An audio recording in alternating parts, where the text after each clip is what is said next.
They say history repeats itself, and there's a very specific point in history I'm talking about today that relates to video game hand-drawn animated media.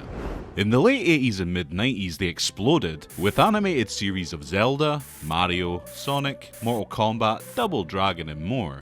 Then, in the late 2000s and early 2010s, there was just another surge of them in animated movie form. Mass Effect had one, Halo had a cartoon one in 2010, the Arkham series had one, even Dante's Inferno had one. Anyone else remember Dante's Inferno? 2010 game based on the famous poem? I remember it. It was a good God of War clone for its time. But did you know it had a film attached to its release? This is the fourth circle, greed.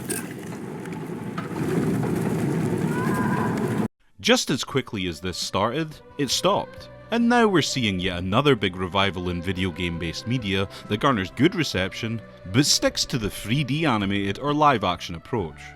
At the same time all these others were released, Dead Space got not one, but two animated movies for itself. It was a part of Electronic Arts' ambitious cross-media marketing strategy at the time, which was labelled IP Cubed. So called because an IP would be expanded across 3 or more pieces of media at once in order to maximise its spread to potential buyers. It was designed to build buzz and establish Dead Space as a major player in the gaming space by throwing absolutely everything they could at it. I'm talking comics, interactive websites, leaking false claims, a movie, a spin-off game. This is all planned before the actual game was even received into the world. It's a bold strategy, Cotton. Let's see if it pays off for him. Looking back, it was a really bold gamble on a fresh original IP. EA really wanted Dead Space to become the next biggest franchise in the world, despite sci-fi horror being pretty darn niche. Since this is a series about horror, we'll dive into them today. However, it would be a crime if I didn't mention that, yes, there is another film called Dead Space released in 1991 about a virus running rampant on a spaceship. It's a remake of Forbidden World from 1982, but doesn't feature as much tits and gore as the original. Apart from it being one of Bryan Cranston's earliest roles, it's a huge bore and not very interesting. Has some kick-ass posters though. Your future, the future of our race ends here.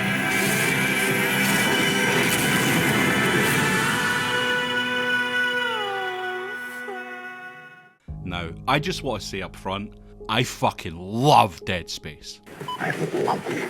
For my 15th birthday, I got 2 games for presents. One was Fallout 3 and the other was Dead Space. And while I wouldn't get into Fallout for many years to come, Can't guess you guys aren't ready for that yet.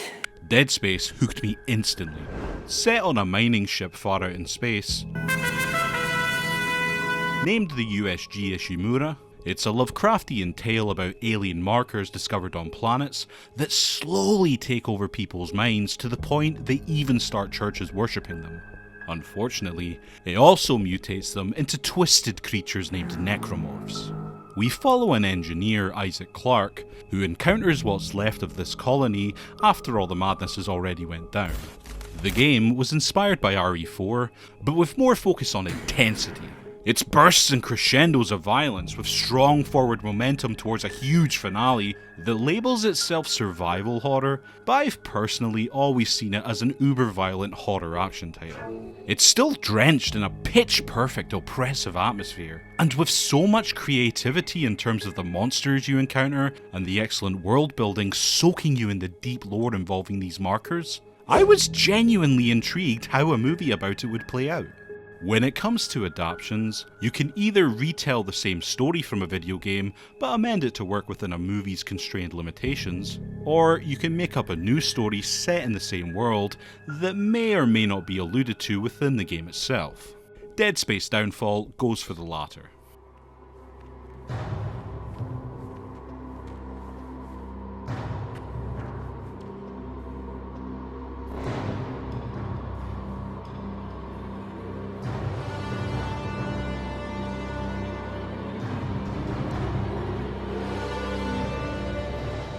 The first movie, Downfall, is a prequel made by Film Roman that shows us the collapse of the USG Ishimura set before the events of the game. We follow the Chief of Security Alyssa Vincent and her team as strange happenings begin to take over the ship, while also seeing the downfall of the captain and his officers as they lose control of the situation. Downfall was released alongside the game as a companion piece in 2008, but considering it was made in tandem with it, it's pretty shocking how many inconsistencies there are. Like Captain Mateus's fate. It looks nothing like the game, and it changes the context of his death from intentional to maybe accidental. The marker is mountainous, nowhere near the size of the one in the game, and the plasma cutter is more of a lightsaber chainsaw than a gun.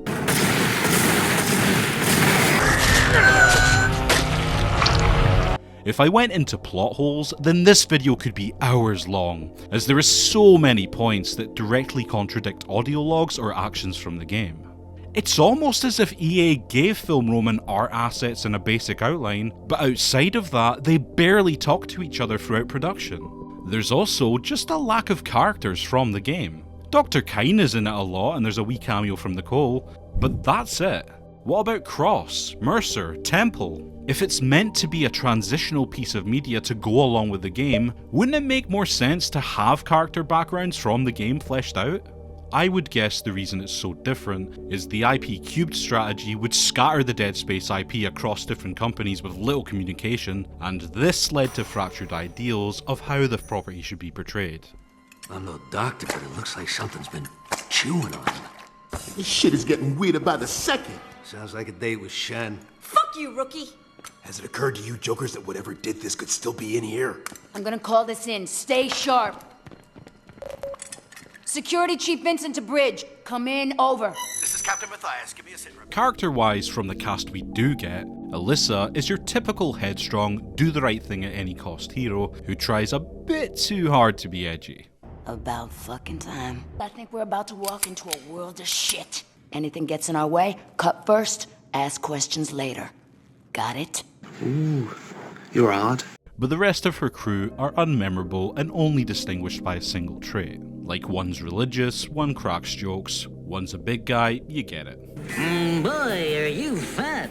I will say though, I really dig these character designs. On the whole, despite its flaws, I was really surprised how distinct each character looked, and it gave the film a lot of its vibe. The captain, however, comes off so dumb it's almost unbelievable. For instance, are you trying to tell me this many of his crew would die in horrific murders over 2 weeks, and he wouldn't be slightly interested in hearing people out? It's implied heavily the marker's influence is making him overly paranoid and delusional, but this is just too much. I don't believe you. The voice acting is generally okay, but to be fair to the actors, there's just not much here to get anything exciting out of them. Kyne is played by the same actors from the games and stands out as the best here, while Jim Cummings as Captain Mateus is as awesome as always. Everyone else talks in nigh universal gruff and tough voices, to the point it's almost comical. There's a scene with two guys chatting, and it sounds like the same voice actor is doing both.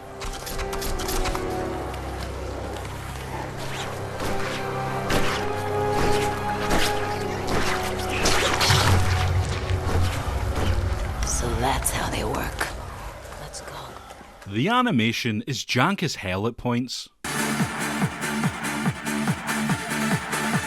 but for what it is, it works well. The actual line work is really pleasant to look at, and whenever it's allowed to go big and show deep shots of space, it can look stunning. There's a bunch of dated CGI that really sticks out, but they do try to blend it in with a hand-drawn style best they can, and is used sparingly and in inventive ways. Like this POV shot of a dimly lit room. It just flows better in 3D while still remaining consistent with the stellar art design. The one thing this movie does bring is the gore. I mean, good god, this might be one of the most brutally violent animated films I've ever seen. And a lot of the budget clearly went into creating some harrowing bloody imagery. I love it! The director stated he wanted to create the most violent movie in the history of Roman films, and I'd say he accomplished that goal. Then when the necromorphs show up, they look awesome. The transformation scenes especially are gloriously gruesome. These mutilated horrors come in all shapes and sizes, And while not every enemy from the game is represented, there's still a good amount of variety to what the team fights, and it keeps your attention wondering what else will emerge from the darkness and strike. What are you doing? They want our bodies. This is mine.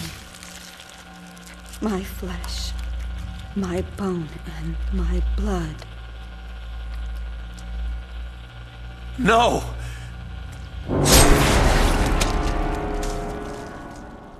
While it certainly has the intensity and frantic combat of the game, what it lacks is the same atmosphere. In the game, there would be stretches where it takes time just building up a tone, keeping you grounded in hopelessness.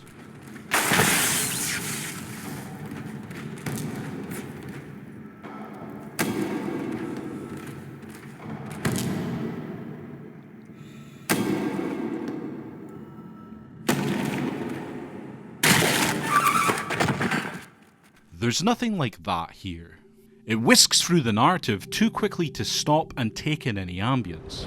The film is almost 70 minutes on the button, and honestly, it could have used an extra 20 minutes to flesh out characters, take a breath here and there, and add some spooky aura to the proceedings. The music is fairly stock and forgettable when you can hear it amongst the screams, but a large majority of the flick is taken up with this.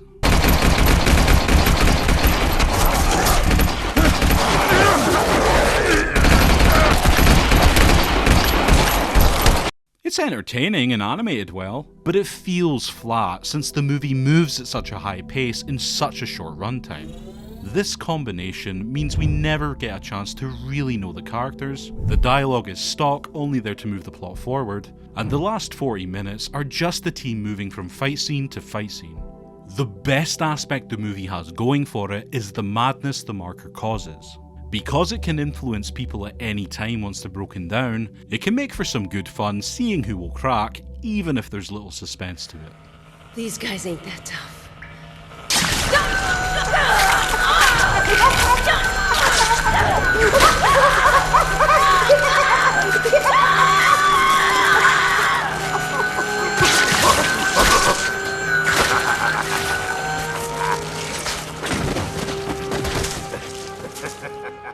Does it work as a companion piece? Well, yes and no. There's a lot of jargon that will isolate someone not familiar with the lore. You'll hear stuff like unitologists, and it just expects you to understand what that religion encompasses. Other scenes like when the necromorphs can't get near the marker, past the zone the entire franchise is named after, is never explained or seen again, so unless you've played the game, you aren't going to know its significance. In a way, it's almost a catch-22, because if you watch this before playing Dead Space, it might be a tad confusing in places. But if you watch it after playing, then you'll know the whole plot anyway, since you discover what happened through audio logs and conversations you have. Dead Space Downfall overcomes being a thrown-together video game tie-in, and actually delivers an entertaining, if brief, ride. Its daring marketing strategy seems to be the root of its problems, since it's a solid flick that irritates with its more rushed aspects and differences from the main product. If you're a fan of the games or are craving some animated gore, then it's a must-see. Otherwise, it's a fairly average and cliched cartoon that will satisfy if you're looking for a quick blast of sci-fi horror, but not much else. They sent you, didn't they? They think that they can control this. They are all fools. Can't you see? It's already happening. Convergence is here. We shall all be made whole.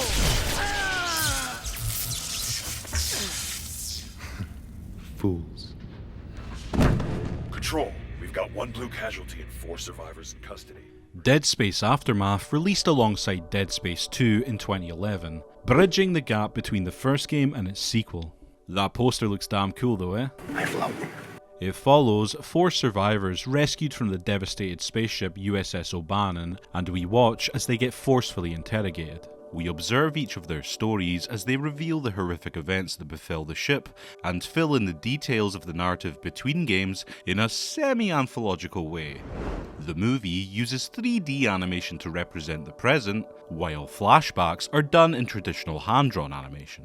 However, because different companies did each flashback, the hand-drawn portions are a mishmash of varying styles, where the characters and environments look different throughout each scene.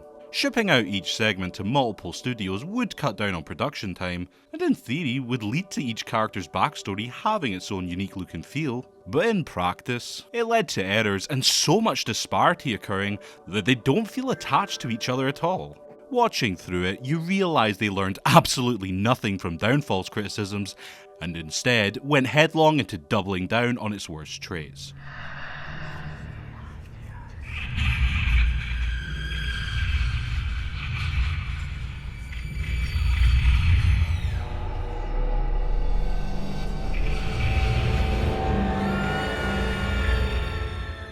Within the first 2 minutes of the movie, its biggest flaw is revealed to you.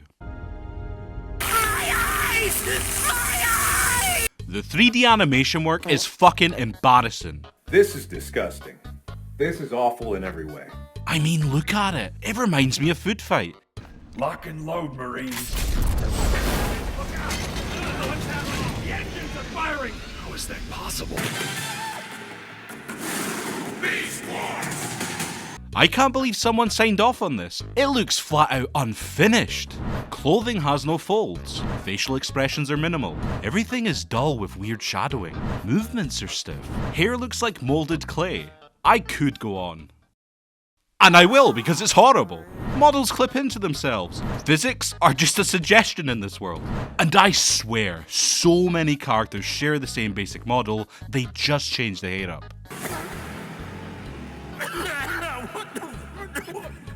When your animation could fit comfortably alongside roly-poly-oly, it might need a little more work. This is the labour of South Korean company DigiArt Productions, which brought us such classics as Sharkbait and a slew of 3D Garfield films.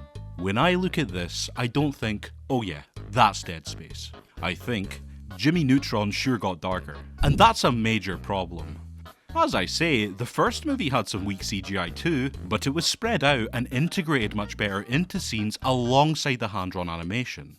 Honestly, they could have used the game's assets and animated it inside Visceral's engine, and it would have looked better than this guff. It sticks out even more due to the fact it's alongside these beautiful, fully hand-drawn sequences.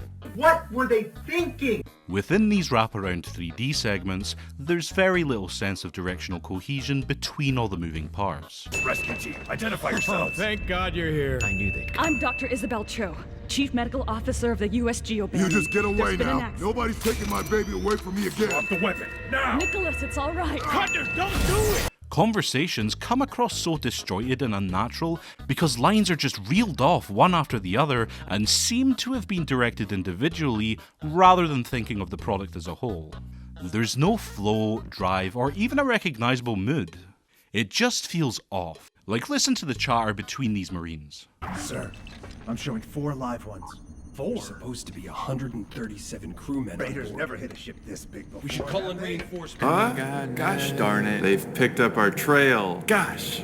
The voice acting overall is a major downgrade, but I don't believe it's the actor's fault. They've just been given such little direction as to what they're going for that it all comes off as static and robotic. However, I can overlook poor animation if the story is still gripping. I mean, look at Hoodwinked. So how are the individual segments?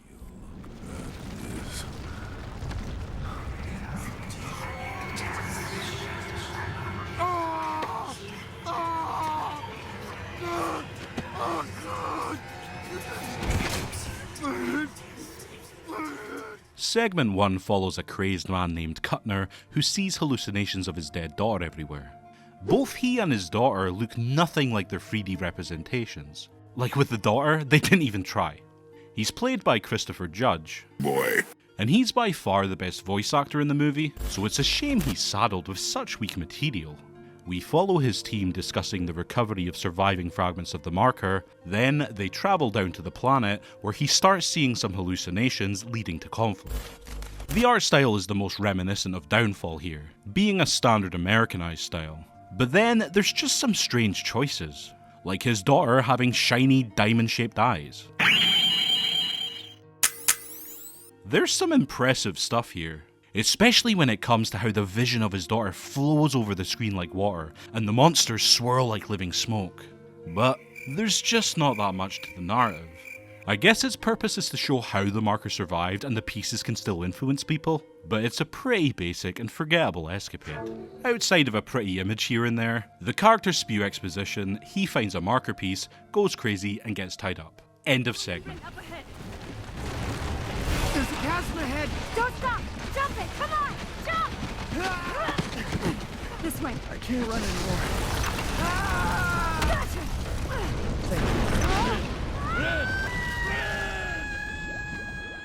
Segment 2 follows a tough guy named Borges, and how things went down from his perspective in an anime-influenced style that, in my opinion, looks but ugly cheap. It just appears unnatural to me, and things fluctuate wildly in movement and size. It's sad when the best animation in the segment comes from footage of Dante's Inferno they play. Again, there's no consistency in the art design, so even though it's portraying some of the same scenes from Kuttner's segment, it looks wildly different. Because everyone wears identical suits, and no one has been introduced or really shown any personality, it's hard to get invested or follow what's happening because you can't tell anyone apart. A far cry from Downfall's character designs. I'm better! I am better! Also, Borges is clearly white in the 3D segments, but here he's maybe Latino? It was at this point I also had to ask, where's the fucking gore? Throughout this entire flick so far, there's been very little violence and only a smattering of red mist here and there. Now, Dead Space relishes in bloodshed as a form of artistic horror, and Downfall knew this, but here it's so pathetically tame. A nosebleed ain't gonna cut it. I'm sorry. You were That was pathetic. Borges shows you how the shard got to the ship, but this is a complete nothing burger of a section that didn't need to be made. Ah! Oh, no! Your fault, Doctor. They will all suffer because of you. Hallucination. It was just a hallucination. The door. I broke the seal. I wasn't thinking. Segment 3 follows Nolan Strauss. Hey, someone actually from the game, isn't that a rare treat? It's done in a highly detailed Korean animation style that's really well made.